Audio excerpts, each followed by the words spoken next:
SirSyed Ahmad Khan, born in 1817 and died in 1898, a great thinker and a man of action.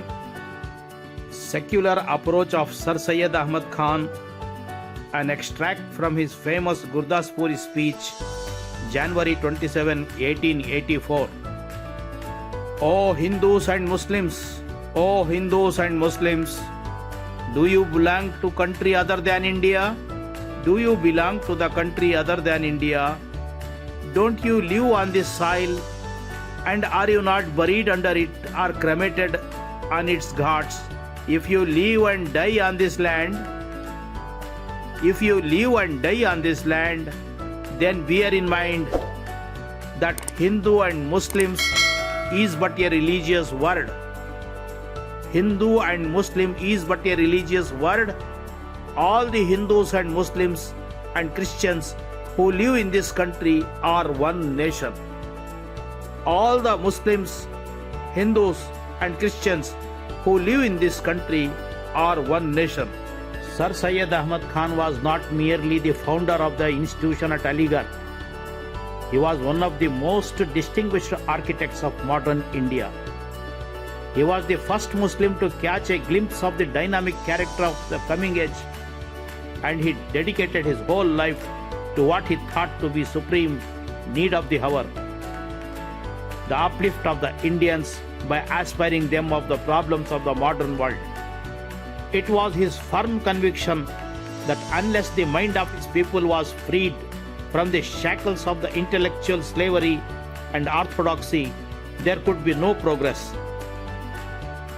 He ceaselessly fought against conservatism, superstition and inertia and became a social and moral force which accelerated the process of transition from the medieval to the modern age.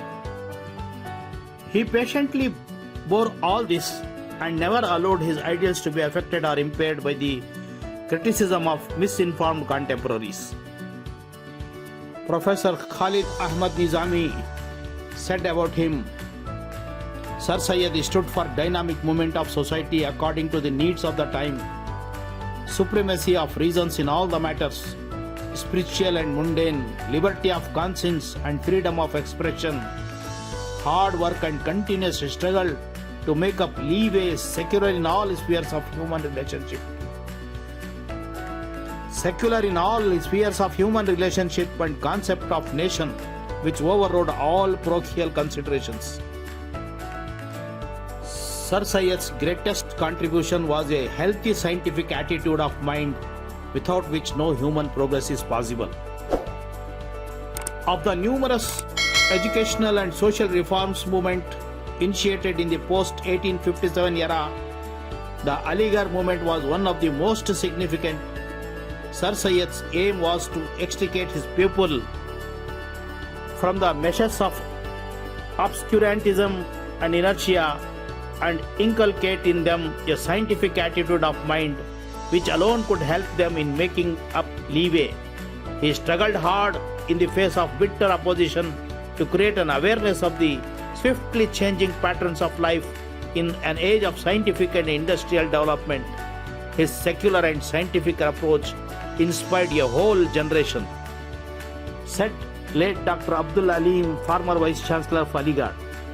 SirSyed, a far-sighted educator and a profound thinker, said Dr. Tara Chand, famous historian. SirSyed was a friend of the Hindus. He said nothing repugnant to their sentiments and continued to enjoy the goodwill and confidence of the Hindus till the last days of his life. The Punjab Observer wrote on February 6, 1897, "The Venerable Syed is like a great solitary palm in boundless desert and serves as a landmark both for Hindus and Muslims," said S.K. Bhatnagar. A brief sketch of his life. SirSyed Ahmad Khan was born on 17th October 1817 in a respectable family at Delhi. He received his early education from his mother and others. Both his parental and maternal grandfathers were recipients of honors from Mughal kings. His maternal grandfather was a mathematician and wrote books on it. After the death of his father in 1838, he joined service and in 1841 became Munsif. He contributed articles to his brother's paper Sayyidul Akhbar when he was hardly 17 years old. In 1840, his first book, Jam-e-Jam, a history on Mughal kings, appeared. When SirSyed was serving as Sadr-e-Amin at Delhi 1846 to 54, he produced a work on archaeology, Asarus Sanadid. It contains description of forts, buildings, there is sketches to scale inscriptions in Sanskrit, Pali, Persian, Arabic, sovereign and scholars of Delhi, etc. This is the first work on archaeology in any Indian language and was translated in English and French, and on the basis of this, he was made honorary member of the Royal Asiatic Society. He set the standard of deep research with the publication of first and revised edition of this work.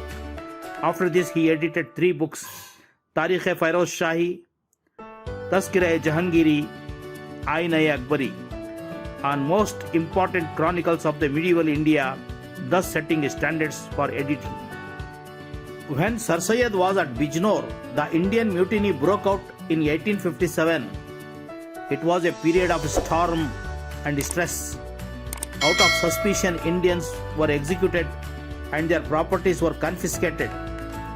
SirSyed had already seen the fate of Tipu Sultan, Syed Ismail Shaheed, and the failure of Raja Ram Mohan Roy's mission, and believed the supremacy of British people in such that armed conflict with them is no salvation. Rather, peaceful and convincing methods should be adopted and a sense of inferiority be created in them in order to make them quit India. To achieve this end, he set himself to bring about reforms educationally, socially, politically, etc., and bring the Indians to the level of the Britishers in all fields.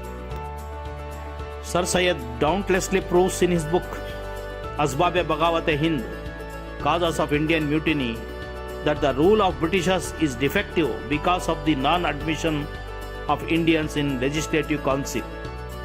One of the main causes of Indian mutiny is the overzealous activity of missionaries with the support of ruling class. Sir William Morris, later Lieutenant Governor of Northeastern Provinces, book on the life of Prophet Muhammad was full of misrepresented facts. He borrowed money and mortgaged his house and went to London in 1869 to have a direct approach to the source book of Morris' book and disproved the misrepresented facts in his book Khutbat-e-Ahmadiyya. At London, he closely studied the working of Oxford and Cambridge universities and founded an institution at Aligarh in 1870. To create interest scientifically, he started a scientific society in 1863 at Ghazipur. Later, it was shifted to Aligarh in 1864. Lectures of scientists and others were arranged. Books of history, Persia, Egypt, Greece, China, and on agriculture, science, mathematics, political economy, comparative policies were translated into Urdu. An organ of scientific society, the Aligarh Institute Gazette was started both in English and Urdu. SirSyed was impressed by the papers Spectator and Tattlers and started a quarterly Tahzibul Akhlaq, social reformer, and wrote articles after articles to point out the defects of the society regarding selfish motives, disregard for punctuality, lack of moral sense in the dealing with man to man, the illogical and un-Islamic rites and ceremonies attached to our marriages, and lack of interest on agriculture and commerce, etc. He disapproved hyperbole and exaggeration in poetry. His style is noteworthy for the simplicity of expression. He wrote a book on Urdu grammar. He was dissatisfied with the lithographic printings. He had a press of his own and provided modern types. His book and papers were printed in it. SirSyed believed in the rationalistic approach of religion, he wrote commentary of Quran.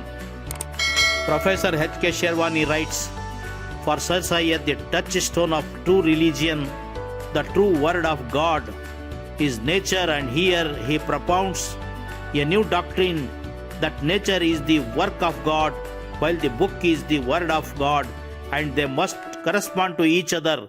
He goes to say that Islam is nature and nature is Islam. SirSyed is quite candid with regard to miracles. He says that every physical phenomenon must conform to the law of nature, and that there is nothing in Quran which may be said to go against it. Thus, in the words of Saxena, SirSyed Ahmad Khan was a leader, orator, a journalist, a man of letters, a statesman, a politician, a reformer, and a philosopher. More than this, he was an influence. He collected around him a devoted band of workers whose activities shaped the course of the Urdu literature and exercised a profound change in the life of Indian Muslims.